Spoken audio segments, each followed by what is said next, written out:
மணவள வகுப்பறைக்குள் நுழைந்தார் வாத்தியார். கையில் ஒரு கண்ணாடி டம்ளரோடு. இது எவ்வளவு எடை இருக்கும்? சுமார் 100 கிராம் இருக்கும் சார். இதை தூக்க முடியுமா? சாதாரணமாகவே தூக்கிடலாம் சார், அசால்ட்டாக தூக்கிடலாம் சார். இதை என் கையில் ஒரு நிமிடம் ஏந்தி பிடித்தால் வலிக்குமா? வலிக்காது சார். சுமார் ஒரு 10 நிமிடம் ஏந்தி பிடித்திருந்தால் வலிக்குமா? லேசாக வலிக்கும் சார். 1 மணி நேரம் ரொம்ப வலிக்கும் சார். இதையே நான் நாள் முழுக்க பிடித்து கொண்டே இருந்தால் ஒரே அடியாக வலிக்கும் சார். கை மரத்து போகும் சார்.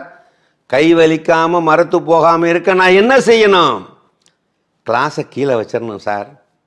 விளக்கினார் வாத்தியார் சேவியர் அந்தோணி. உனக்குள் உருவெடுக்கும் ஒரு பிரச்சனை இந்த கிளாஸ் போன்றது தான். அது கொஞ்ச நேரம் மனசிலே இருந்தால் மூளைக்கு ஒன்றும் ஆகாது. 1 மணி நேரம் இருந்தால் லேசாக வலிக்கும்.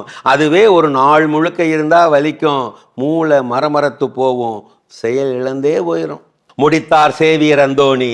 அதனால பிரச்சனைன்னு ஒன்று வந்துச்சுன்னா சுமந்துக்கிட்டே தெரியாதீங்க. ரொம்ப நாளைக்கு ரொம்ப பிரியமா அதையே தூக்கிக்கிட்டு அலையாதீங்க. தூக்கி ஓரமாக கடாசிடுங்க. காலம் செல்ல செல்ல அதுவே சரியாகிவிடும். ஒரு கட்டத்தில் அந்த சுமையே காணாமல் போயிடும்.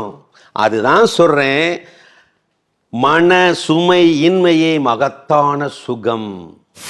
ஒரு நிகழ்வு உன்னில் காயத்தை ஏற்படுத்துகிறதில்லை, அது உனக்குள் ஏற்படுத்தும் உணர்வுகளின் தாக்கமே காயத்தை ஏற்படுத்துகிறது. என்ன சரியாங்க? மன அமைதி உள்ளவர் தன்னையோ மற்றவரையோ தொந்தரவு செய்கிறதில்லை, காயப்படுத்துகிறதும் இல்லை. ஏமாந்து போறதை விட பெரிய வலி என்ன தெரியுமா? நாம ஏமாந்துக்கிட்டே இருக்கோம்னு தெரியாமலேயே ஏமாந்துக்கிட்டு இருக்கிறது தான்.